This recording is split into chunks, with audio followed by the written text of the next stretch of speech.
que uma das palavras mais ditas, mais faladas dentro das nossas igrejas nos dias atuais é essa palavra, essa expressão vaso. Muito se ouve falar acerca de vaso, muitas expressões acerca de vaso. Expressões como já foi dito aqui hoje, encontro dos vasos, vigília dos vasos, não toque no vaso, vaso ungido, vaso separado, vaso consagrado, vaso honrado e muitas outras expressões acerca de vaso. E todas elas estão corretas, elas não estão erradas. O problema é que às vezes essa expressão vaso, essa palavra vaso, ela é atribuída, dirigida a pessoas que não deveria ser atribuída ou dirigida. Como assim, pastor? Porque existem pessoas que eu e você olhamos e dizemos assim: aquele dali é um vaso de Deus, e na verdade ele não é um vaso de Deus. E existem outras pessoas que nós olhamos e até menosprezamos e dizemos assim: aquilo ali não é vaso, e na verdade ele é um vaso de Deus. Então hoje você vai descobrir que muitas pessoas que você pensava que era vaso, você vai descobrir que ele ainda não é um vaso. E muitas pessoas que você pensava que não era, você vai descobrir que ele é um vaso de Deus. Aleluia. Porque para ser um vaso, não é da noite para o dia. Não é você aceitar Jesus hoje e você ser vaso amanhã, não. Existe um processo. Esse processo leva dias, meses e até mesmo anos para se concretizar. Se você for em uma olaria e você perguntar para um oleiro: oleiro, quais são os processos para se confeccionar um vaso? O oleiro vai te responder da seguinte maneira: o primeiro processo para se confeccionar um vaso chama-se a escolha do barro ou a escolha da argila. Por que a escolha do barro ou a escolha da argila? Porque no mundo em que nós vivemos, existe cerca de 200 tipos de barro, todos diferentes um do outro. Se você começar a cavar, a procurar, você vai encontrar 200 tipos de barro, todos diferentes um do outro. E dentre os 200 tipos de barro que existem, somente 8 servem para confeccionar um vaso. Vou repetir isso: existem 200 tipos de barro, e dentre os 200, somente 8 servem para confeccionar um vaso. O oleiro sempre vai escolher a melhor argila, aquela que vai dar a melhor liga, a melhor consistência, a melhor resistência para o vaso. Jamais você vai ver um oleiro pegar a lama para fazer da lama um vaso, não. Ele vai escolher a melhor argila. Agora, eu sempre glorifico a Deus, porque Deus, como oleiro, ele trabalha diferente dos oleiros daqui da terra. Eu disse que os oleiros daqui da terra, quando eles vão escolher a argila, eles escolhem a melhor e jamais eles vão escolher a lama. Agora Deus, como oleiro, não. Deus, como oleiro, ele pega até mesmo a lama e consegue fazer da lama um vaso. Vou repetir isso nessa noite.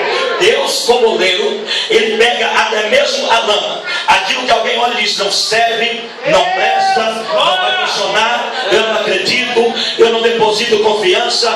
Deus vai lá, escolhe e diz: é disso aqui que eu vou fazer um vaso dentro da minha casa. Eu tenho certeza nessa noite que existem pessoas aqui que foram escolhidos na lama. Quem sabe na lama da prostituição, do adultério, do crime, da fornicação, da mentira, da idolatria, das drogas. Ninguém acreditava em você, mas Deus foi lá no meio da lama, escolheu você e disse: é dele, é dela que eu vou fazer um vaso para me usar dentro da minha casa. Quantos entendem isso nessa noite? É assim que Deus trabalha. Existe um exemplo clássico disso na Bíblia Sagrada, que foi o apóstolo Paulo. Antes dele ser Paulo, ele era Saulo ainda. A Bíblia diz que indo ele a caminho de Damasco, ele deu um encontro com o Senhor Jesus. Caiu do seu cavalo, ficou cego. Os irmãos conhecem a história. Ele foi levado para uma cidade, para um bairro, para uma rua. Então Deus apareceu a um homem chamado Ananias e disse: Ananias, eu quero que você vá na cidade tal, no bairro tal, na rua tal, na casa número tal, e ore por um homem chamado Saulo. Aí Ananias começou a questionar, dizendo: Deus, ele não. ele é perseguidor da igreja, ele mata a crente, ele fecha a igreja, ele não serve. Se fosse hoje, no século 21, Ananias estaria dizendo mais ou menos assim: ele já matou, ele já roubou, já adulterou, já fornicou, já usou todos os tipos de droga, já mentiu, já fez tudo que não presta a Deus. Ele não. Deus olhou para Ananias e disse: Ananias, para mim não importa o que ele fez no passado, vai lá e ore por ele, porque ele é um vaso escolhido para fazer a minha obra aqui na terra. Levante as suas mãos que eu quero liberar a primeira palavra profética para você nessa noite. Para Deus não importa o que você fez antes de entrar aqui nessa igreja. Se você entrou aqui, houve lágrimas, houve arrependimento, ele apaga o seu passado e a partir de agora você é uma argila que ele vai trabalhar. Se tu acredita nisso, dê glória para Jesus Cristo. Mas às vezes eu fico imaginando umas coisas, eu quero que você imagine comigo. Por que, pastor? Eu fico imaginando você e Deus, eu e você e Deus, entrando em alguns lugares com Deus. Imagine você e Deus entrando, por exemplo, dentro de um presídio. E lá dentro de um presídio, você andando cela por cela com Deus, e você fazendo a seguinte pergunta para Deus: Deus, o que o Senhor faz aqui num presídio? Aqui só tem ladrão, assassinos, estupradores, corrupto. Só tem gente que não presta aqui. O que o Senhor faz aqui? Deus ia olhar para a gente e dizer: eu estou procurando um barro, uma argila, para mim fazer um vaso dentro da minha casa. Imagine você e Deus entrando dentro de um centro espírita, e você perguntar: Deus, o que o Senhor faz dentro de um centro espírita? Deus ia dizer: eu estou procurando barro, argila, para me fazer vaso dentro da minha casa. Imagine você e Deus entrando dentro de um prostíbulo, talvez lugar onde nem eu e você entramos para evangelizar, e Deus entrando no prostíbulo lá dentro, e você perguntar: Deus, o que o Senhor faz dentro de um prostíbulo? Deus ia dizer: eu estou procurando barro, argila, para mim fazer vaso dentro da minha casa. Imagine Deus entrando nas bocas de fumo, e você perguntar: Deus, o que o Senhor faz numa boca de fumo? Deus ia dizer: eu estou procurando barro, argila, para mim fazer vaso dentro da minha casa. Porque nesses lugares fedidos, que ninguém vai, que ninguém acredita, que Deus vai lá e escolhe e diz: é disso aqui drogado, fedido, que eu vou fazer um vaso para me usar dentro da minha casa. Só quem acredita nisso, dê mais glória para Jesus Cristo. Mas esse é o primeiro ato, o ato da escolha, a escolha da argila. Aí se você perguntar para o oleiro: e aí, oleiro, depois que escolhe a argila, o barro, qual é o segundo processo? O oleiro vai te responder da seguinte maneira: o segundo processo é chamado processo de curtimento do barro. Por que processo de curtimento do barro? Porque quando o oleiro traz o barro para dentro da olaria, ele não vai usar o barro de imediato. Ele vai colocar o barro num canto para ser curtido. Como assim, pastor? Ele vai trazer o barro para dentro da olaria, mas ele não vai usar o barro de imediato. Ele vai colocar o barro num canto para ser curtido. Ficar no canto. Hoje o que as pessoas não querem é ficar no canto, porque ficar no canto nos fala de tempo. E hoje o que as pessoas não querem é esperar o tempo, porque nós vivemos a época do chamado imediatismo. As pessoas querem logo, elas querem rápido. Elas chegam na igreja hoje logo, quer ter um nome, quer ter uma credencial, quer ter uma posição, quer ter um cargo. Se não tem, o que elas fazem? Começa a mudar de igreja. Aí muda de igreja hoje, muda de igreja amanhã, vai mudando de igreja, em busca de posições e credenciais. Mas eu sempre digo uma coisa: quem tem chamada de Deus, ele não precisa sair por aí se oferecendo, dizendo: eu canto, eu prego, eu tenho chamada, eu tenho vocação. Quem tem chamada de Deus, ele fica quieto no seu canto, esperando a hora de Deus e o momento de Deus acontecer na vida dele. Vou repetir isso nessa noite: quem tem chamada de Deus, ele fica quieto no seu canto, esperando a hora de Deus e o momento de Deus acontecer na vida dele. Deixa eu te dizer algo: quem tem chamada de Deus não precisa fazer: pastor, abre uma porta para mim, pastor, me leva para pregar na sua igreja. Quem tem chamada de Deus não precisa pedir agenda para ninguém, pedir para abrir porta. Quem tem chamada de Deus, ele fica quieto no seu canto, esperando a hora de Deus e o momento de Deus acontecer na vida dele. É sim, né? Quem tem chamada de Deus não precisa se oferecer. Eu vou mais além ainda para os irmãos essa noite: quem tem chamada de Deus, ele não precisa pagar para ele pregar. Vou repetir isso: quem tem chamada de Deus não precisa pagar para pregar.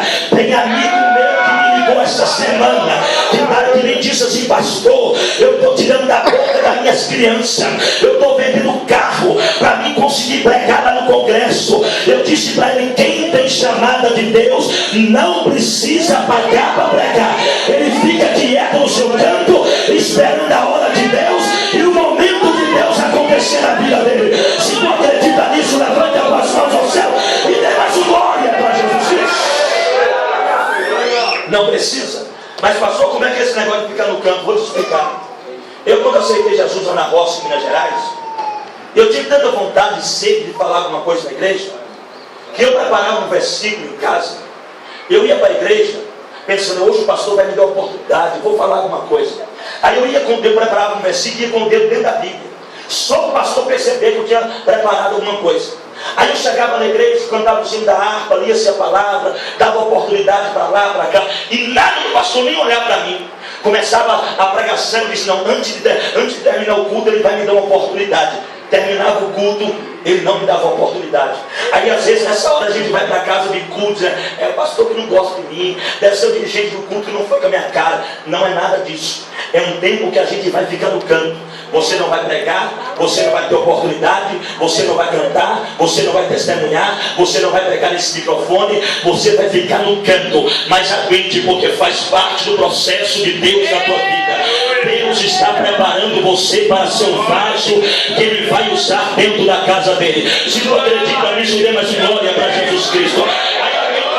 Mas pastor, na vida do apóstolo Paulo, tudo aconteceu muito rápido. Ele aceitou a Cristo em Atos capítulo 9, e quando foi em Atos capítulo 13, ele foi enviado para fazer a obra missionária. Atos 9, Atos 13, pastor, são apenas 4 capítulos, e ele já foi enviado para fazer a obra missionária. Aí que talvez a gente se engane. Talvez o que você não saiba é que entre Atos capítulo 9 e Atos capítulo 13, existe cerca de 14 anos que separa Atos 9 de Atos capítulo 13. Então Paulo ficou 14 anos trabalhando na portaria da igreja. Paulo ficou 14 anos dando faxina no chão da igreja. Paulo ficou 14 anos dando faxina nos banheiros da igreja. Paulo ficou 14 anos colhendo oferta da igreja. Paulo ficou 14 anos participando da escola dominical, do culto de ensino. Paulo ficou 14 anos debaixo da obediência do seu líder e do seu pastor. Paulo ficou 14 anos até que um dia, em um culto como esse, a Bíblia diz que ele não precisou nem de presidente de convenção. A Bíblia diz que o próprio Espírito Santo desceu dentro da igreja e disse: apartai-me a Paulo e a Barnabé para uma obra que eu os tenho chamado. Sabe por quê? Porque quem espera a hora de Deus, o tempo de Deus, o dia de Deus, o ano de Deus na vida dele, o próprio Espírito Santo se encarrega de dizer: chegou o dia, chegou a hora, chegou o momento. Levante as suas mãos assim, eu vou profetizar para você. Quando chegar a hora de Deus na sua vida, sabe o que vai acontecer? O Espírito de Deus vai descer dentro da igreja e vai dizer: chegou a hora do meu servo, chegou a hora da minha serva, chegou o tempo da vida dele. Se tu acredita nisso, com as suas mãos levantadas, dê mais um glória para Jesus Cristo. Então não se apresse, espere o tempo de Deus. Ficar no canto faz parte. Mas vamos lá. Aí se você perguntar: e aí, Oleiro? O barro foi escolhido, foi curtido. Qual é o terceiro processo? Ele vai te dizer: o terceiro processo é chamado processo de pisamento do barro. O barro vai ser pisado. E eu vou dizer algo aos irmãos: não existe vaso que um dia não foi pisado. Todo vaso verdadeiro, um dia ele teve que suportar as pisadas de alguém em cima dele. Na antiguidade, os oleiros costumavam se utilizar do trabalho das crianças para fazer isso. O que os oleiros faziam? Eles divulgavam na rua da cidade: amanhã vai ser o dia de pisar o barro. As crianças adoravam aquilo, elas levantavam de manhã, iam para a porta da olaria, e quando o oleiro abria, elas entravam e pisavam, e amassavam o barro. Todo vaso verdadeiro vai ter que passar pelo processo de ser pisado. Pastor, o que significa ser pisado? Ser pisado no sala de humilhação. Aí talvez você entrou aqui nessa noite perguntando: Deus, por que de tanta humilhação na minha vida? É humilhação na minha casa, no meu trabalho, na minha rua, na minha igreja. Deus, o que está acontecendo? Eu tenho a resposta de Deus para essa humilhação que você está atravessando. Sabe o que está acontecendo? Deus está preparando você para ser um vaso que Ele vai usar dentro da casa dele. Pedro escrevendo a sua primeira carta, no capítulo 5, versículo 6, Pedro disse: humilhai-vos debaixo da onipotente mão de Deus, que Ele no seu tempo vos exaltará. Olha o que Pedro disse: humilhai-vos debaixo da onipotente mão de Deus, que Ele no seu tempo, na hora dele, no dia dele. Não é como algumas igrejas dizem que é no dia que eu determinar, que é no dia que eu colocar Deus na parede. Não, que Ele no seu tempo, no dia dele, no mês dele, no ano dele, no momento dele, Ele vos exaltará. Aí alguém pergunta: pastor, por que eu não fui exaltado ainda? Simplesmente porque não chegou o tempo de Deus. Porque quando chegar a hora de Deus, não tem inveja, não tem olho gordo, não tem branca rua, não tem pombagira, não tem levante, não tem homem, não tem Lucifer. Deus te levanta e te honra na face da terra. É assim que Deus sai.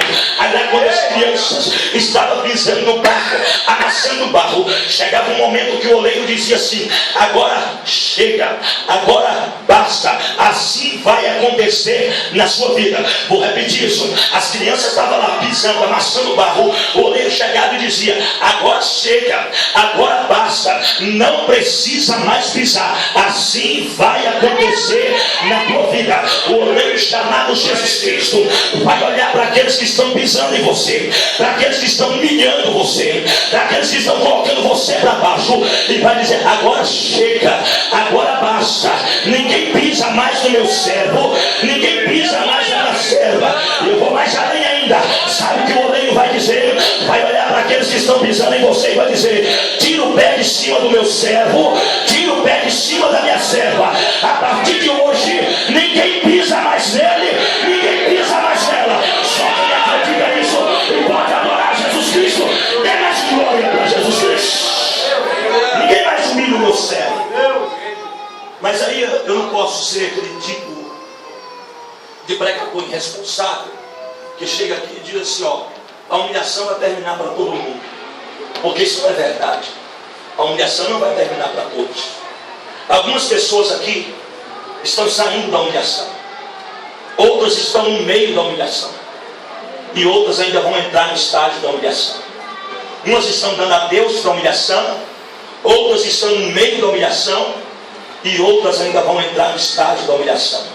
Mas uma coisa você pode se alegrar: a humilhação é só um período de tempo na sua vida, em que Deus está lá te preparando para ser um vaso que Ele vai usar dentro da casa dele. Aguente, suporte essa humilhação, porque ela vai passar na sua vida e Deus vai te levantar com poder e com graça nessa terra. Só quem acredita que a humilhação vai passar, levante as suas mãos ao céu e adore o Senhor Jesus Cristo mais uma vez. Mas vamos lá, eu estou correndo. Aí se você ficar aí, oleiro, foi escolhido, foi curtido e foi pisado. Depois de ser pisado, está pronto o vaso? Ele vai dizer: não, ele tem que passar pelo quarto processo. Qual é o quarto processo? O quarto processo é chamado processo de moldagem do vaso. Porque até então era só um monte de barro que foi escolhido, curtido e pisado. Aí o oleiro vai pegar aquele monte de barro que foi escolhido, curtido e pisado e vai começar a dar forma ao vaso. E nesse processo de moldagem existe uma coisa que nós não podemos questionar. O que é, pastor? Quem determina o tamanho do vaso é o oleiro. Você pode ir numa olaria, tem vasos pequenos, tem vasos médios e tem vasos grandes. É o oleiro que decide o tamanho do vaso que ele vai fazer segundo as necessidades que ele tem. Se ele decidir fazer um vaso que vai ficar só aqui na congregação auxiliando o pastor, quem decide é ele. Mas se ele decidir fazer um vaso e dizer assim: não, eu não vou deixar esse vaso só na congregação, não, eu vou dar um campo, eu vou dar uma cidade, eu vou dar uma rua, eu vou dar alguma coisa maior para ele, quem decide o tamanho do vaso é o oleiro. Mas se ele decidir fazer um vaso maior ainda, não, eu vou dar um estado, eu vou dar uma nação, eu vou dar um mundo para esse vaso, quem decide o tamanho do vaso é o oleiro. O problema, sabe qual é? São aqueles vasos que se sentem grande demais e aqueles que se sentem pequeno demais. Eu disse que eles se sentem grandes, eles não são grandes. Eu disse que eles se sentem pequenos. Eles não são pequenos. A Bíblia diz que aqueles que se sentem grandes, Deus vai pegar e vai abater. E aqueles que se sentem pequenos, Deus vai pegar e vai levantar eles para usar eles na face da terra.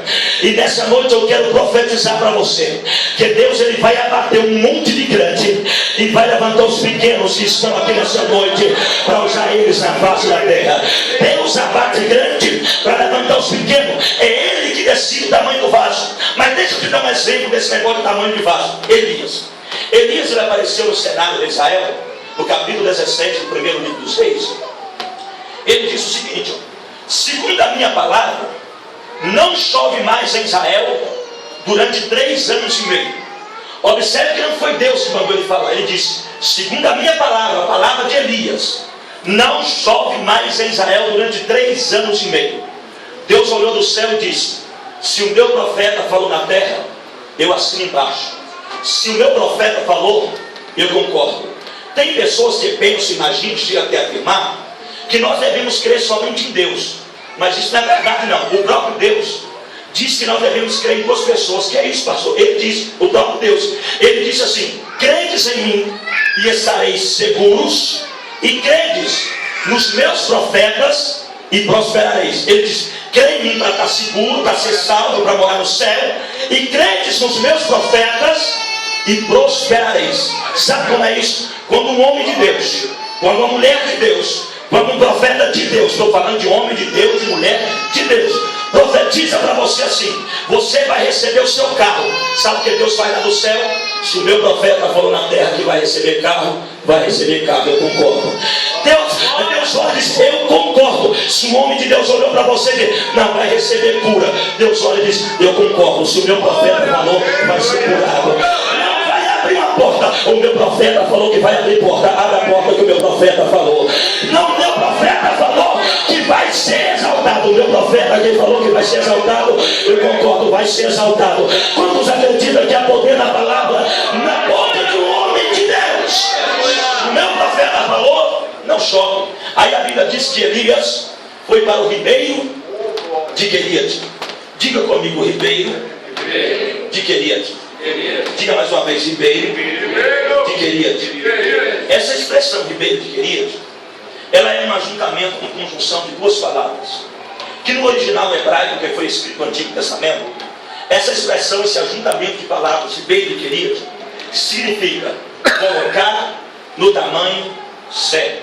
Vou repetir: a expressão ribeiro de Queriate significa colocar no tamanho certo. Aleluia, Deus. Sabe o que eu acredito, o que eu imagino que deve ter acontecido com Elias?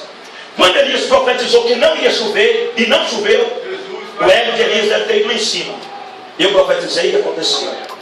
Eu falei e aconteceu. Porque tem crente que é bobo. Basta Deus começar a usar ele um pouquinho. Quando eu prego é diferente. Quando eu canto é diferente. Quando eu estou na frente é diferente. Se fosse eu era diferente. Aí Deus olhou para Elias e disse: Elias, eu vou te levar lá para o Queriate, porque lá eu vou te colocar no tamanho certo. Você vai entender que quem fez tudo foi eu, e você foi apenas instrumento nas minhas mãos. Você não fez nada, Elias. Quem fez tudo foi eu. É lá no Queriate que Deus nos ensina essas coisas. Quem prega sou eu, mas quem aviva o povo, visita o povo, é Ele que faz essas coisas. Quem canta é você, mas quem visita o povo é Jesus. Nós somos apenas instrumento na mão dele, e mais nada do que isso. Lá no Queriate, Deus tira o nosso orgulho, a nossa altivez de espírito, a nossa soberba. É lá no Queriate que Deus arranca essas coisas e nos deixa no tamanho certo. Só quem tem essa palavra, levanta as suas mãos e dê glória para Jesus Cristo. Queriate de Deus. Mas o exemplo que eu mais gosto, que eu mais amo desse negócio de tamanho de vaso, é João Batista. João Batista é uma coisa extraordinária. Eu quero que você preste muita atenção no que eu quero dizer. Olha João Batista. João Batista ele apareceu no cenário de Israel dizendo o seguinte: eu estou batizando com água para arrependimento, mas depois de mim está vindo aí, depois de mim, que é mais poderoso do que eu, porque eu só batizo com água, mas está vindo um tão melhor aí, que vai batizar com o Espírito Santo e com fogo. Vou repetir o que João Batista disse: eu estou aqui fazendo uma obra, mas tem uma coisa, está vindo um aí para subir o meu lugar, ele é melhor do que eu. Porque eu só batizo com água. E o que está vindo é tão melhor do que eu, que ele vai batizar com o Espírito Santo e com fogo. Isso é difícil de alguém reconhecer. Que alguém que vai vir depois da gente vai fazer melhor do que a gente. Porque geralmente dentro das igrejas é assim: se eu deixar o carro, não tem ninguém para subir o meu lugar. Se eu entregar, não, pastor, está perdido, não tem ninguém para fazer como eu faço. João Batista era diferente. Eu estou fazendo uma obra aqui, mas está vindo melhor do que eu aí. Deixa eu te dizer algo nessa noite: Deus sempre vai ter alguém melhor do que você. Deus sempre vai ter alguém que vai pregar melhor do que eu. Deus sempre vai ter alguém que vai cantar melhor do que você. Deus sempre vai ter alguém que vai liderar melhor do que você. Pastor, dentro da igreja não tem. Se não tiver dentro da igreja, Deus vai lá fora, na boca de fumo, no prostíbulo, no centro espírita. Pega alguém lá, traz aqui para dentro, salva ele, liberta ele, transforma ele, batiza ele com o Espírito Santo, coloca ele no seu lugar e ele vai fazer mais do que você e melhor do que você. Só quem acredita que Deus tem alguém melhor, levante as suas mãos ao céu e dê mais glória para Jesus Cristo. Deus sempre tem alguém melhor. Estou batizando com água, mas está vindo melhor do que eu aí. Aí deixa os filhos para você ver o que deu a história. Depois de alguns anos, de muitos anos, chegaram para o João e disseram: João, tu se lembra daquele tal de Jesus que tu disse que ia aparecer, que ia ser melhor do que tu, que ia batizar com o Espírito Santo e com fogo? João disse: lembra. Aí disseram assim para ele: João, ele já apareceu, só que tem um problema, João. Ele apareceu e abriu uma igreja, abriu um ministério, e tem um problema, João. O ministério dele está crescendo mais do que o nosso. O senhor, João, o senhor é o patriarca, o senhor já está aqui há muitos anos. E ele chegou agora, não tem nem 3 anos que chegou, nem tem nem 3 anos que chegou. E o ministério dele está crescendo mais do que o nosso. Porque se a gente batiza 10, ele batiza 20. Se a gente batizar 20, ele batiza 40. Se a gente batizar 40, ele batiza 50. Ele está batizando mais do que a gente. O ministério dele está crescendo mais do que o nosso. E o senhor é o patriarca. Se o senhor não fizer nada para parar o crescimento dele, ele vai acabar ofuscando a gente. Ele vai acabar colocando a gente para trás. E ele chegou agora, ele é novinho, e o senhor é o patriarca. O senhor tem que fazer alguma coisa para parar o crescimento dele. Aí João olhou para eles e disse: eu não vou fazer nada. Como o senhor não vai fazer nada para parar o crescimento dele, ele vai ofuscar o senhor. Eu não vou fazer nada. Por que o senhor não vai fazer nada, João? Aí João olhou para eles e disse: porque importa que ele cresça cada vez mais e que eu diminua cada vez mais. Importa que ele cresça e que eu diminua cada vez mais. Se Deus está levantando ele, deixa Deus levantar. Se Deus está usando, deixa Deus usar. Se Deus está honrando, deixa Deus honrar. Importa que ele cresça e que eu diminua.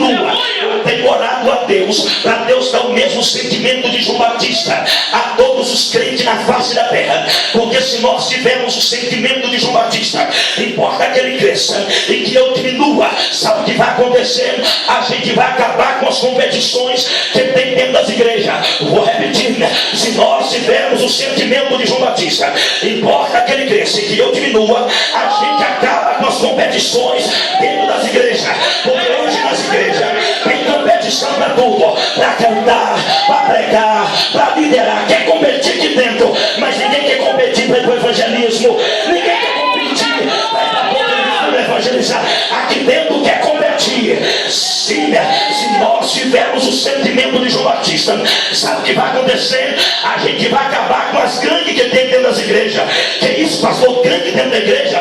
Vou te provar. As igrejas estão cheias de gangue. Vou te provar isso. Por quê, pastor? Porque qual é o problema das gangues lá fora? Brigar pro espaço. Se entrar no espaço da outra, dá problema, dá guerra, dá morte, dá confusão. Dentro da igreja dá a mesma coisa. Aqui é o meu departamento, aqui é a minha área, aqui é o meu campo, aqui ninguém mexe, aqui ninguém prega, aqui ninguém canta, aqui ninguém entra.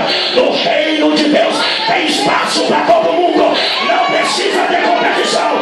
Se você acredita nisso, levanta as suas mãos e abra a boca e dê glória para Jesus. No reino de Deus tem espaço para todo mundo. João disse: importa que ele cresça e que eu diminua cada vez mais. Aleluia. Mas se você nunca visitou uma olaria, o dia que você visitar, você vai ver o que eu vou te dizer agora. Sempre do lado do goleiro, sempre, você vai ver uma vasilha de água.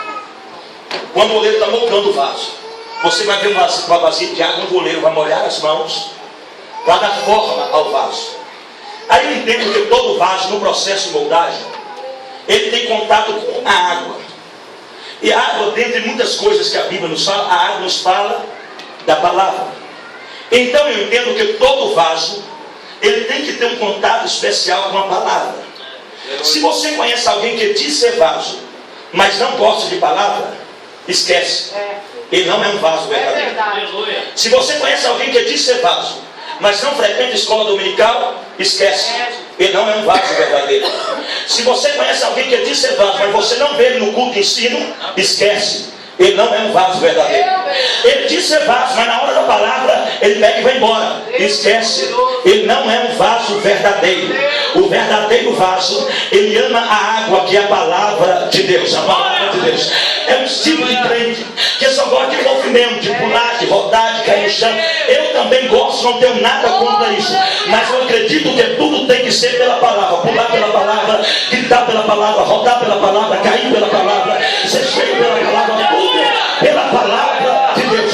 Um dia eu fui pregar numa igreja aqui em Brasília. Quem fez a agenda não foi eu, foi minha esposa que fez. A pastora da igreja disse assim: o seu marido vai vir pregar aqui, e quando ele vier pregar, ele chama pelos dons espirituais. A minha esposa diz: não, ele vai pregar a palavra de Deus. Chegou o dia da agenda, aí eu fui pregar. Chegando na porta da igreja, a pastora chamou minha esposa no canto, e aí ele vai chamar pelos dons espirituais. Ela disse: ele vai pregar a palavra. Aí comecei a pregar 15 minutos de mensagem. Ela chamou minha esposa lá fora e disse: ó, ele não vai terminar não, já está demorando, já tem 15 minutos. E tem uma coisa, aqui vocês têm que revelar, vocês têm que profetizar. A igreja está cheia de empresários. Para vocês arrancar dinheiro deles, vocês têm que revelar, vocês têm que profetizar. Senão vocês não arrancam dinheiro do povo. Se vocês profetizar e revelar, vai ter dinheiro para vocês no final do culto, mas tem que revelar. Aí 45 minutos de mensagem, ela já está me dentro, tomou o microfone da minha mão. Aí eu disse para ela: dentro da igreja, a maior revelação que existe, a maior profecia que existe, não é visão, é a santa exposição da palavra de Deus. Pastor, o senhor não acredita em revelação e profecia? Claro que eu acredito, mas eu estou te dizendo que a maior revelação que existe é a santa exposição da palavra de Deus. Só quem ama essa revelação, levanta as suas mãos e adora a Deus por essa revelação. Aí tem uns crentes da igreja que se o pregador revelar para ele, serve. Se não revelar, para ele não serve. Não, você no culto hoje não teve revelação, não teve profecia. Hoje você já está recebendo a revelação, a palavra de Deus, a palavra. Tem uns crentes que tem uma mania de ficar pegando o número de telefone de profeta e ficar ligando pra gente. Liga de noite, eu já voltei, porque senão a gente não dorme. Não dorme. Eles ficam ligando. E quem liga para pedir oração é porque quer profecia. Se você não profetizar, ele não fica satisfeito. Aí eu sempre digo para essas pessoas: eles deveriam ligar para aquele cara da Band, o João Bidu. Porque se você ligar para o João Bidu da Band, tem revelação para casamento, tem revelação para vida financeira, tem revelação do seu jeito, mas é mentirosa, mas tem. Agora, se você quer uma revelação verdadeira, abra a palavra de Deus na sua casa, porque aqui tem uma revelação verdadeira. Só quem ama essa palavra e gosta dela, levanta as tuas mãos ao céu e dê mais de glória para Jesus. Palavra. Mas escuta o que eu vou te dizer agora. O que eu vou te dizer, ninguém quer aceitar no processo de moldagem do vaso. Sabe por onde o oleiro começa a moldar um vaso? Por fora do vaso. Não é por dentro, não. Existe uma mão que fica por dentro, mas é só para sustentar o vaso. A mão que vai fazer os detalhes, as curvas do vaso, a mão que vai fazer o vaso ficar lindo, é a mão que está do lado de fora. Que isso, pastor? Mas salvação começa de dentro para fora, isso é verdade. Mas há uma grande diferença entre ser salvo e ser vaso. São duas coisas diferentes. Não se assuste, eu vou te dizer. Existem pessoas que é salvo, mas não é vaso. Ele é salvo, ele vai para o céu, mas ele não é vaso. E existe vaso que não é salvo. Ele ora e Jesus cura, batiza com o Espírito Santo, mas vai para o inferno. E não sou eu que estou dizendo, não, foi Jesus que disse que no último dia vai aparecer vaso dizendo: Senhor, em teu nome, não foi no nome de Satanás, não, foi no teu nome, preguei, profetizei, curei, orei. E Jesus olha para os vasos e vai dizer: apartai-vos de mim, que eu não vos conheço. Sabe por quê? Porque pregar não garante céu para ninguém. Cantar não garante céu para ninguém. Expulsar demônio não garante céu para ninguém. O que garante céu é uma vida santa e separada para Deus. E hoje nós estamos com um problema dentro das igrejas. Nós estamos valorizando mais dom do que caráter dentro da igreja. Se alguém tem dom, não toca não, pastor, não fala nada não. Quando ele ora, pastor, quando ele levanta a mão, não fala nada não, pastor. Porque quando ele abre a boca, pastor, o senhor precisa de ver. Nós estamos valorizando mais o dom do que o caráter. Mas o que vai nos levar para o céu não é dom, é o nosso caráter, a nossa vida santa, separada para Deus. Só quem tem isso deu mais glória para Jesus Cristo nessa noite. Não leva para o céu. Mas como assim, pastor, o oleiro trabalha por fora do vaso? Vou te explicar. Eu, particularmente, eu não acredito em vaso de mini saia. Porque o oleiro trabalha por fora do vaso. Eu não acredito em vaso que anda mostrando as partes íntimas do corpo. Porque o oleiro trabalha por fora do vaso. Eu não acredito em vaso que anda provocando a sensualidade dentro da igreja. Porque o oleiro trabalha por fora do vaso. Os pastores mais outros que perguntam: pastor, como é que deve ser a minha vestimenta? Eu vou te explicar pela Bíblia hoje, para você nunca mais esquecer. O apóstolo Paulo disse que nosso traje deve ser um traje honesto, com modéstia e com pudor. Repita comigo: honesto. Diga honesto, modéstia e pudor. Vamos de novo: honesto, modéstia e pudor. A palavra honesto no original grego, que foi escrito no Novo Testamento, a palavra honesto, ela significa equilíbrio. Então Paulo está dizendo: se vista com equilíbrio, nem demasiadamente para um lado, nem demasiadamente para o outro lado. Aí eu sempre digo uma coisa: o cidadão não pode ser chamado aquele jeca da tudo a roça para dar todo mais para um lado, mas também não pode ser as chamadas piriguete gospel do século XXI. Nem demais para um lado, nem demais para o outro lado. Um equilíbrio na hora de se vestir. Equilíbrio. Aí Paulo continua dizendo: se vista com modéstia. A palavra modéstia significa simplicidade. Simplicidade. Não queira aparecer muito na modéstia. Um dia alguém me disse: pastor, o senhor tem que comprar uns ternos brilhosos para o senhor, um sapato brilhoso, porque o senhor fica pregando essas igrejas grandes aí. O senhor tem que aparecer. Eu prefiro a simplicidade do evangelho, porque Jesus é simples, o evangelho é simples, tudo é simples. Aí Paulo continua dizendo: não se vista com pudor. A palavra pudor no original, ela significa vergonha. Então Paulo está dizendo: se vista com equilíbrio, com simplicidade e com vergonha. Só que hoje, em vez das pessoas se vestirem com vergonha, elas se vestem sem vergonha. E eu não estou falando do mundo não, estou falando de dentro das igrejas.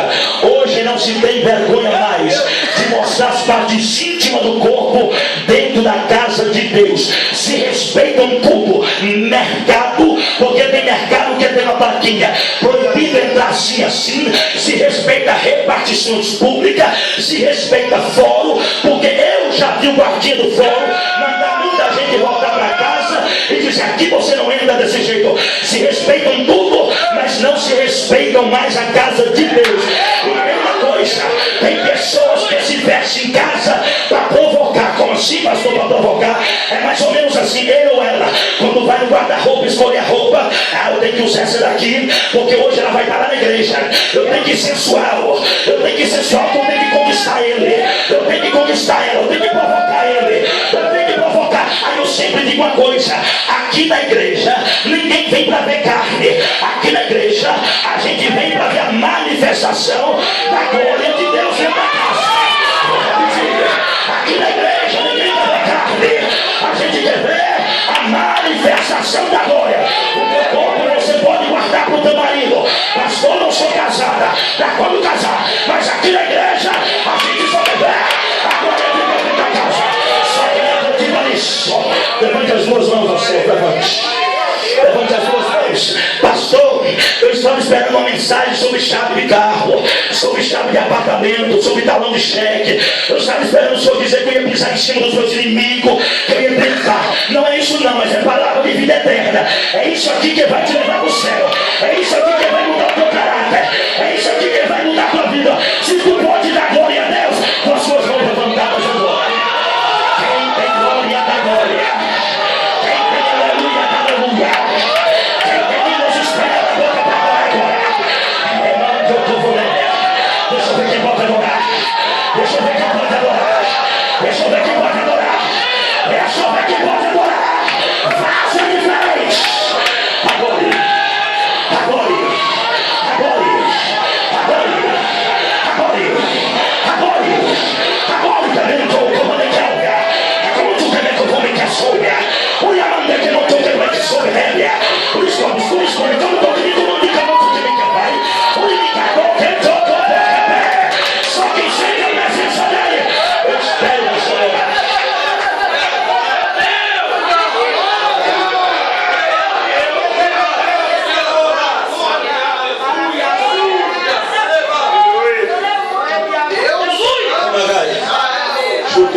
você quer na garça. Mas olha aqui para mim, eu tenho que encerrar. Escute só por mais 5 minutos. Aí depois que o vaso está moldado, ele pensa assim, ó, agora já estou moldado, eu estou pronto. Ah não. Sabe para onde o vaso vai depois de moldado? Eu estava fazendo uma campanha na nossa igreja, que chamava campanha do botija, uma campanha que a gente fazia para arrecadar fundos para qualquer for da igreja. Aí eu fui na olaria e mandou um boleiro confeccionar essas botijas, esses vasos para mim. Aí ele disse, tá, o senhor volta para buscar. No dia que ele marcou, eu veio. Chegando lá, eu vi os vasos, as botijas, em cima de uma mesa. Eu perguntei para ele, está pronto? Ele me disse, não. Eu disse, como não, se eu estou vendo elas aqui? Ele me disse, é porque nós estamos em uma semana chuvosa. E elas precisam passar um tempo de barulho. Depois que eu moldo elas, já está moldada. Depois que eu moldo elas têm que passar um período debaixo do sol. Aí eu entendi que todo vaso, depois de moldado, se você olha, já é vaso, mas ele tem que passar um período debaixo do sol.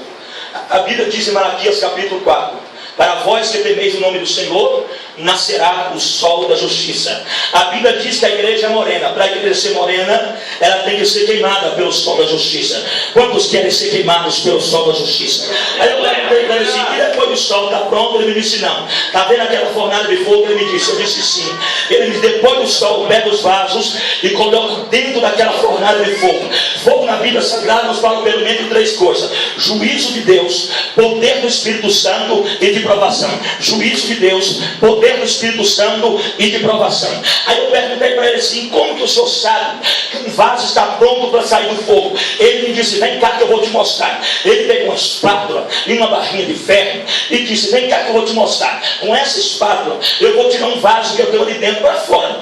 Quando eu tirar com essa espátula, com essa barrinha de ferro, eu vou bater nele. Quando eu bater, se fizer barulho, é porque está pronto para sair do fogo. Se não fizer barulho, volta para o fogo para receber mais fogo. Vou repetir o que ele me disse. Eu vou bater. Quando eu bater, se fizer barulho, está pronto para sair do fogo. Se não fizer barulho, volta para o fogo para receber mais fogo. Sabe por que muitos crentes nunca saem do fogo da provação? Porque quando o oleiro bate, ele para de cantar, ele para de adorar, ele para de vir para a igreja, ele para de fazer a obra de Deus. Aí o oleiro olha para ele, vou te deixar no fogo da provação até tu aprender a dar glória ao meu nome, até tu aprender a exaltar meu nome. Só quem pode abrir a boca e adorar, levante agora suas mãos e abre ela e dê mais glória para Jesus. Aí sabe o que eu entendi? Que vaso que é vaso, ele é barulhento. Vaso que é vaso é barulhento. Tem gente que diz, eu não gosto de pregador, de pastor que fica mandando a gente dar glória. Se tu não gosta de pregador, de pastor que manda o povo dar glória, mais enrolado aí tu está com Deus, sabe por quê? Porque o próprio Deus diz na sua palavra, abre bem a sua boca, que eu cá o Senhor te encherei.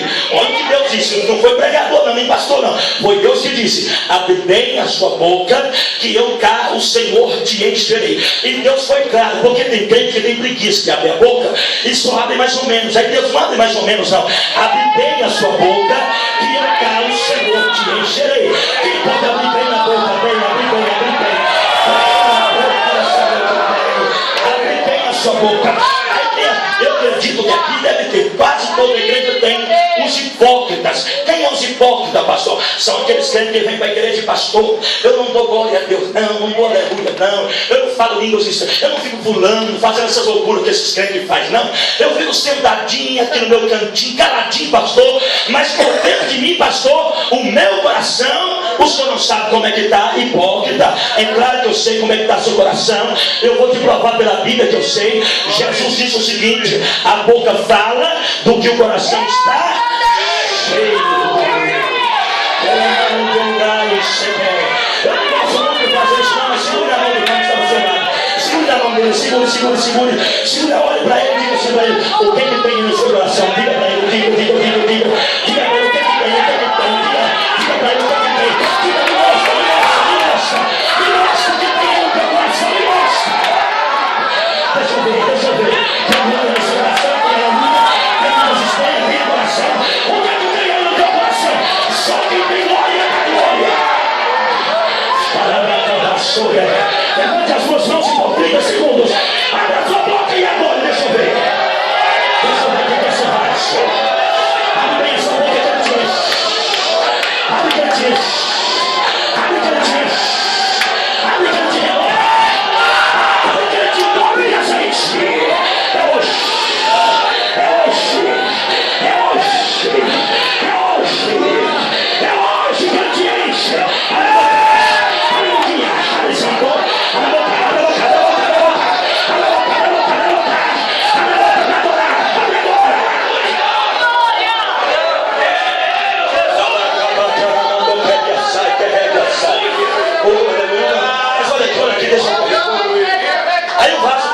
pensa, depois do fogo, ele pensa, agora eu já estou cheio de fogo, estou pronto. Eu não preciso nem respeitar pastor mais, eu saio para pregar sem falar com o pastor, eu faço o que já estou cheio de fogo mesmo. Aí que ele se engana. Sabe para onde o vaso vai depois do fogo? Para uma prateleira. Você pode na olaria, o oleiro tira de dentro da fornalha e coloca numa prateleira para ele ser exposto. Meu Deus. Aí todo mundo vai passar e vai dizer, que vaso lindo. Mas ninguém leva o vaso. É tipo aquele momento que você passa uma vitrine, que você vê um calçado, uma roupa, mas que calçado lindo, que roupa linda, mas você não leva. É a situação, todo mundo vai passar naquela prateleira, você passa perto de uma prateleira que tem vaso, mas que vaso lindo, mas você não leva o vaso. É o tempo da prateleira. O vaso canta bem, mas ninguém convida. O vaso prega bem, mas ninguém leva. O vaso tem chamado, mas ninguém dá uma oportunidade. É o tempo da prateleira. Todo mundo elogia o vaso. Que coisa linda, mas ninguém leva o vaso. É o tempo da prateleira. E tem uma coisa. Não tente sair da prateleira sozinho. Sabe por quê? Porque vaso é algo inanimado. O que é algo inanimado? É algo que não tem vontade própria. Por exemplo, tem um vaso, não é? Um vaso está aqui. Ele não pode dizer, eu estou cansado de ficar aqui em cima, eu quero ir para a portaria. Um vaso está na portaria. Ele não pode dizer, eu estou cansado de ficar na portaria, eu quero sentar lá em cima agora. Aí, se você não